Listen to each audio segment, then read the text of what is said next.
Proclamation.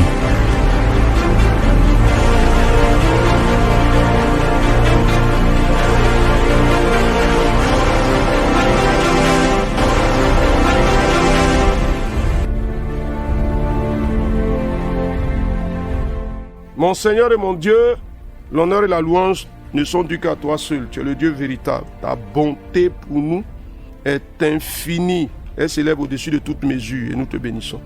Merci pour ce semestre de grâce dans lequel tu nous fais marcher. Nous te bénissons parce que tu nous conduis toi-même dans ta fidélité. Honneur à toi. Nous sommes là pour ce rendez-vous de la proclamation de ta parole. Merci Seigneur de bénir cette parole bonne et précieuse pour nous, qui réjouit nos cœurs au nom de Jésus notre Seigneur. Amen.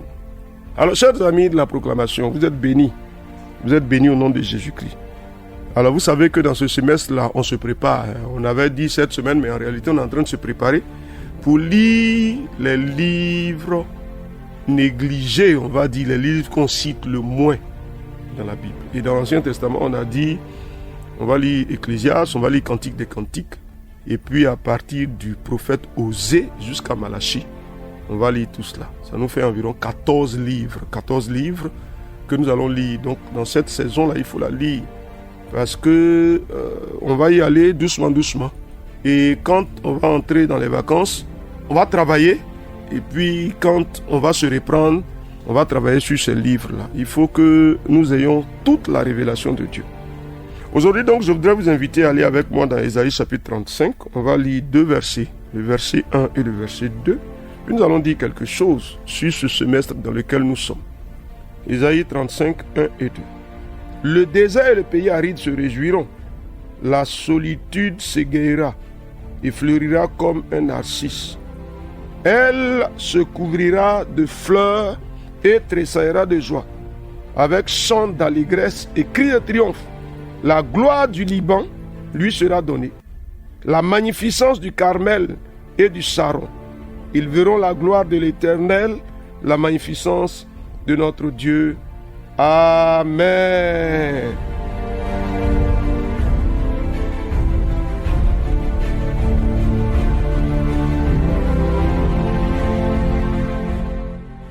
Alors, chers amis, vous regardez vous-même et vous voyez qu'il y a quelque chose de bien, quelque chose de bon, quelque chose d'agréable.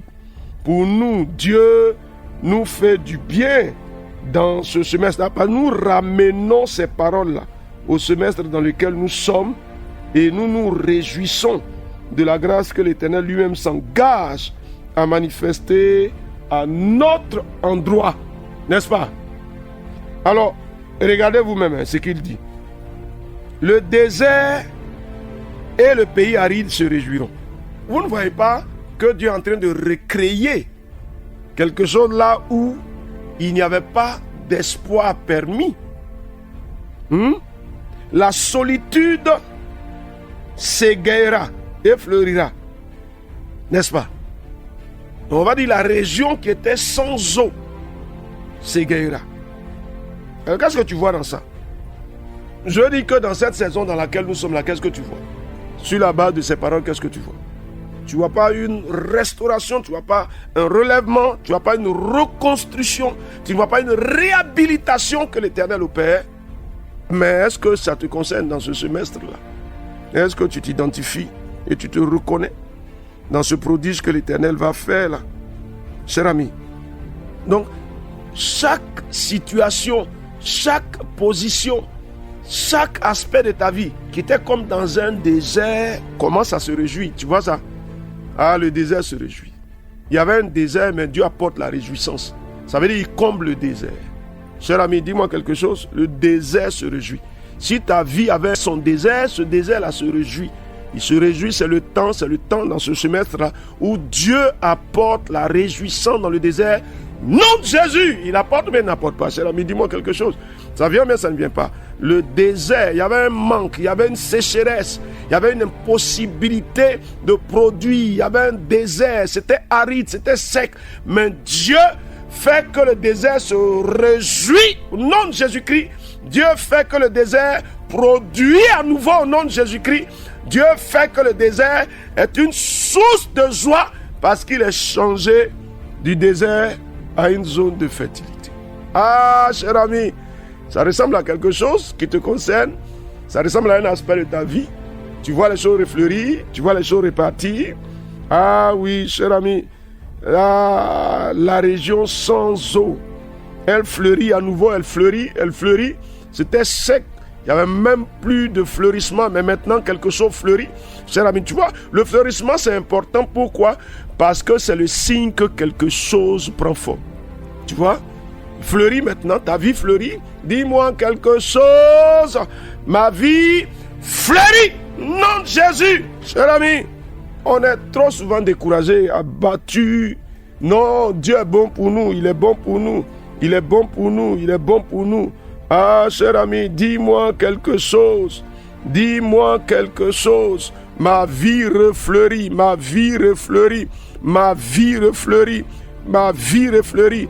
Ah, cher ami, dans la version parole vivante, Dieu lit ça pour toi, désert et terre sèche, soyez dans la joie, région sans eau, réjouis-toi et fleuris, couvre-toi de fleurs des champs, réjouis-toi et crie de joie. Le Seigneur te rendra magnifique comme les montagnes du Liban, il te donnera la beauté du mont Carmel et des plaines du Saron. Alors tout le monde verra la gloire du Seigneur, la beauté de notre Dieu. Dieu révèle quelque chose de nouveau pour toi. Dieu crée quelque chose de nouveau pour toi. Il fait venir quelque chose de nouveau pour toi. Dieu crée quelque chose de nouveau qui se voit. On voit et on rend gloire à Dieu. On voit la gloire de Dieu qui se manifeste. Cher ami, dis-moi quelque chose, ça se voit ou bien ça ne se voit pas? Ça paraît ou bien ça ne paraît pas? Ça paraît. La gloire de l'Éternel sur moi se manifeste. Oh Dieu, tu le fais, le rayonnement de ta gloire, la révélation de ta bonté, la manifestation de ta fidélité à mon égard. Seigneur, de la sécheresse à la fertilité, de l'improductivité à la productivité, tu nous fais tressaillir de joie, Seigneur éternel. Oh Dieu! Mais il cite ici le Carmel. Tu sais, la magnificence du Carmel. Il y a quelque chose de particulier. Le Carmel, c'est une montagne, mais c'est une montagne qui est fertile. Et la fertilité de cette montagne-là se répand sur la zone autour d'elle. Tu vois ça? Et il dit quoi? Il dit que la magnificence du Carmel, il dit quoi? La gloire du Liban lui sera donnée et la magnificence du Carmel. La magnificence du Carmel te sera donnée. Cher ami, est-ce que tu vois ça? Une vie qui refleurit, une vie qui refleurit, une vie qui refleurit, une vie qui refleurit, une vie qui refleurit, une vie qui refleurit. Dans cette saison-là, l'Éternel fait refleurir ta vie. Ta vie est fertilisée. C'est vrai, tu le dis, il faut dire quelque chose. Je le déclare, ma vie elle est fertilisée, elle refleurit, elle est une source de joie. Les manques sont comblés, les déficits sont comblés au nom de Jésus-Christ, cher ami. Qu'est-ce que tu dis? Ah, il faut parler. Tu sais, ce que tu crois, il faut le dire. Il faut appeler ce que tu crois. Pour que Dieu manifeste sa grâce, sa puissance. Vous savez, l'un des problèmes qu'on a, c'est qu'on ne dit pas ce que Dieu va faire. Mais on dit la crainte que nous avons. Non, on ne peut pas s'enfermer dans cette crainte-là. Non, on ne peut pas s'enfermer dans cette crainte-là. Ce que tu vois ne détermine pas le projet de Dieu pour toi. Il faut aller au-delà.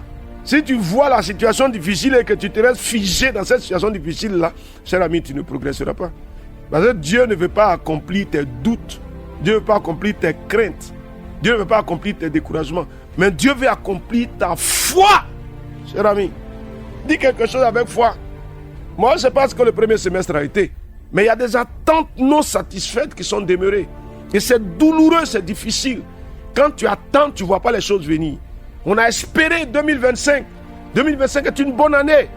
Mais quelque chose devait venir. Mais rien n'est venu. Mais si rien n'est venu jusqu'à maintenant, au moment où on entre dans le deuxième semestre, tu ne peux pas laisser ta vie en friche. Tu ne peux pas laisser ta vie être le champ du non-accomplissement. Il faut dire non à ça. La joie vient. Dieu fertilise ma vie. Elle refleurit. Elle produit du fruit.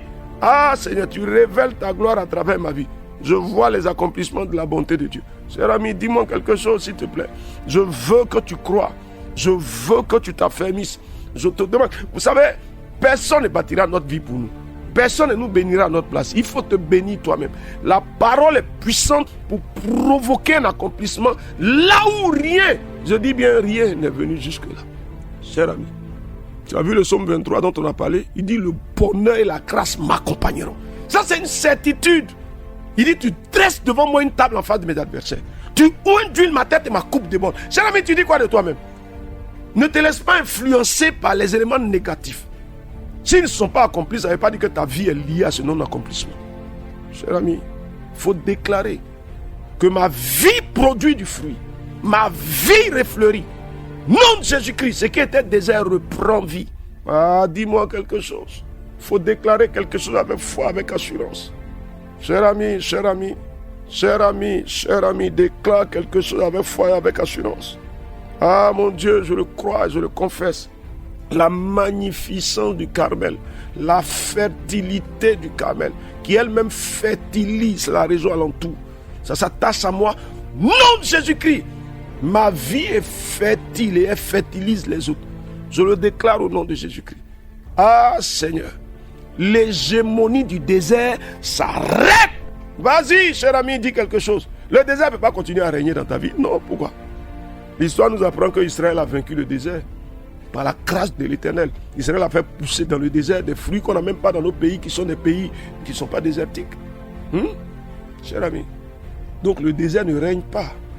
Non, il ne me soumet pas à sa contrainte. Je dis non à ça. Ma vie est poussée à refleurir et produit du fruit à nouveau. Quelque chose de divin vient à son accomplissement. Il force la fertilité. Ma vie est fertile. Nom de Jésus-Christ. Si elles n'ont pas eu lieu jusqu'à maintenant, les rencontres de destinée s'opèrent. Cher ami, les rencontres de destinée, c'est-à-dire les rencontres qui changent ta vie là, elles s'opèrent. Elles s'opèrent pour toi. Je veux que tu crois, que tu le déclares. Quelque chose de Dieu vient. Le désert et le pays aride se réjouiront. La solitude s'égayera et fleurira comme un narcisse, cher ami, cher ami. Cher ami, réjouissance, fleurissement, c'est le temps. C'est le temps, c'est le temps. Alors je veux que tu continues ça, s'il te plaît. Avec fermeté. Ésaïe chapitre 35, versets 1 et 2. Il faut continuer avec assurance, avec fermeté. Dieu est fidèle, il ne t'abandonnera pas. N'est-ce pas? Il a des projets pour toi, il veut les accomplir. Je connais les projets que j'ai formés sur vous. Projets de paix et non de malheur, afin de vous donner un avenir et de l'espérance. La grâce abondante et la paix du Seigneur demeurent sur toi. Au nom de Jésus, on se retrouve la prochaine fois. Amen.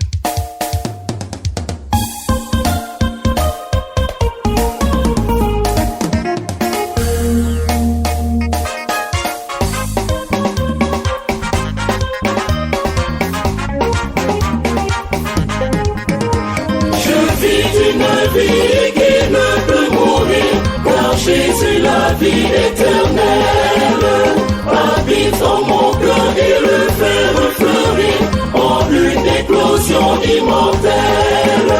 Mon cœur est heureux sous le regard de Dieu, en moi le désert refleurit. Mon cœur est heureux sous le regard de Dieu, mon être entier s'épanouit. Mon cœur est heureux sous le regard de Dieu, en moi le désert refleurit. Mon cœur est heureux sous le regard de Dieu, mon être entier s'épanouit.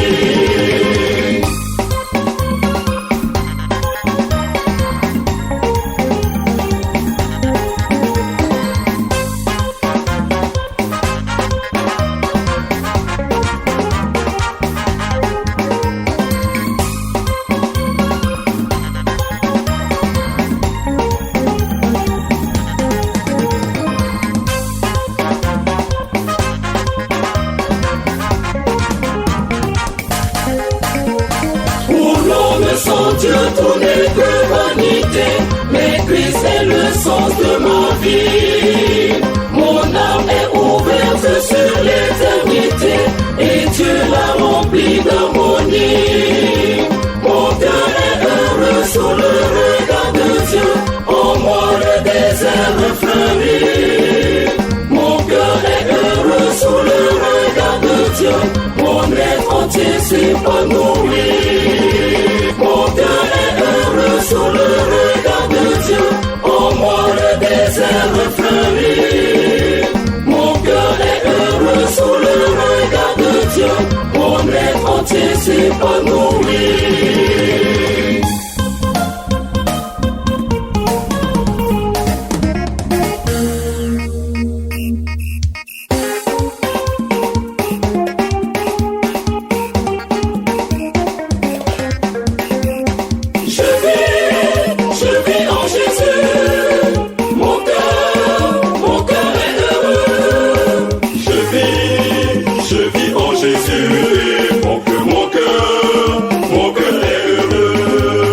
Je vis en Jésus, mon cœur est heureux. Un chant de louange d'un mot de bonheur fait vibrer mon corps et mon âme.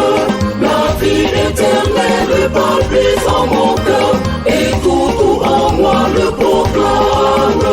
Mon cœur est heureux sous le regard de Dieu, en moi le désert fleurit.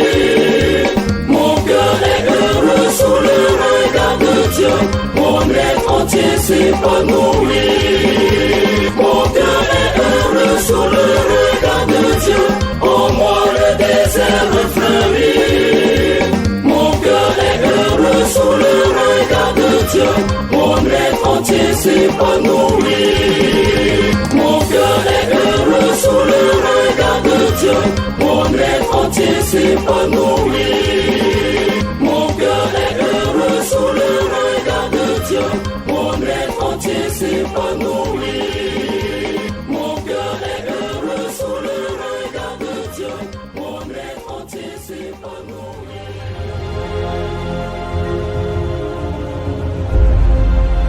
Proclamation. Dieu bénisse votre journée.